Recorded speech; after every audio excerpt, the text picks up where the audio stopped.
జపాన్లో ఎందుకు భూమి ఉయ్యాలలా ఊగుతుంది? మొన్నటికి మొన్న వచ్చిన భూకంపంతో జపాన్ అతలాకుతలమైంది. బిల్డింగ్స్ మొత్తం ఊగిపోయాయి, కొన్ని కుప్పకూలిపోయాయి, మరికొన్ని నివాసానికి పనికిరాకుండా మారాయి. అసలు జపాన్లోని భూకంపాలు తరచూ, అది కూడా తీవ్రంగా ఎందుకు వస్తాయో ఈ స్టోరీలో చూద్దాం.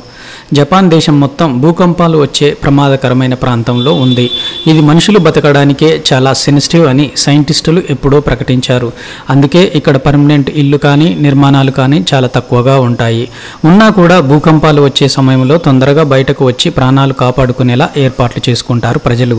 భూకంపాలను తట్టుకునేలా ఇళ్ల నిర్మాణం ఉంటుంది. చాలా భవనాలు ప్రతి 10 ఏళ్లకు ఒకసారి కూలిపోతుంటాయి. వాటి స్థానంలో కొత్తవి కట్టుకోవాల్సిందే. భారీ భూకంపం వస్తే మాత్రం వాటిని ప్రభుత్వమే తొలగిస్తుంది. వాటి కండిషన్ను మున్సిపాలిటీ అధికారులు అంచనా వేసి తరచూ యజమానులకు సూచిస్తుంటారు. పిల్లలకు చిన్నప్పటి నుంచే స్కూల్ స్థాయి నుంచే భూకంపాలు వస్తే ఎలా ప్రాణాలు కాపాడుకోవాలనే దగ్గర నుంచి ఎందుకు భూకంపాలు వస్తాయనే వరకు పాఠాలుగా చెబుతారు. ప్రతిరోజు వారికి ప్రైమరీ స్కూల్ ముగిసే వరకు పాఠశాలలో మాక్ డ్రిల్స్ ఉండనే ఉంటాయి.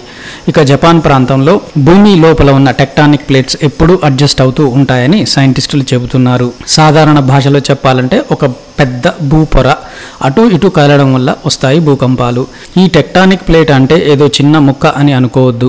భూమి లోపల ఉన్న ఒక పెద్ద పొర కదులుతూ అడ్జస్ట్ అవుతూ ఉంటుంది.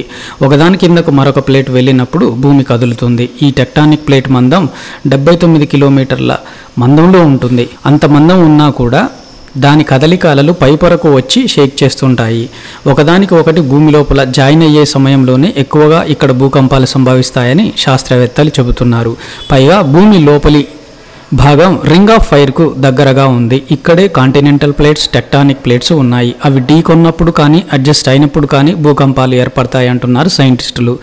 అంతేకాదు సునామీ రావడానికి కూడా ఎక్కువగా ఛాన్స్ ఉంటుంది. లేదంటే అగ్నిపర్వతాలు బద్దలవుతాయి. మొత్తం ప్రపంచంలో 90% భూకంపాలు జపాన్లోనే ఎక్కువగా సంభవిస్తున్నాయి.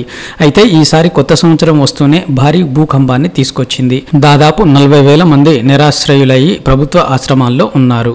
మరిన్ని భూకంపాలు వస్తాయని సైంటిస్టులు అంచనా వేసి ప్రజలను అప్రమత్తం చేశారు. అందుకే మీ ఫోన్లలోని భూకంపం అలర్ట్ అలారంను చెక్ చేసుకోవాలని సూచించింది ప్రభుత్వం.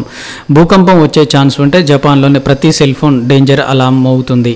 అలా ప్రజలను అప్రమత్తం చేస్తుంది జపాన్ సర్కారు. జపాన్లో ప్రజలు కూడా ప్రాణ నష్టం జరగకుండా ఉండేందుకు తమ ప్రాణాలను కాపాడుకునేందుకు ప్రయత్నిస్తూనే ఉంటారు.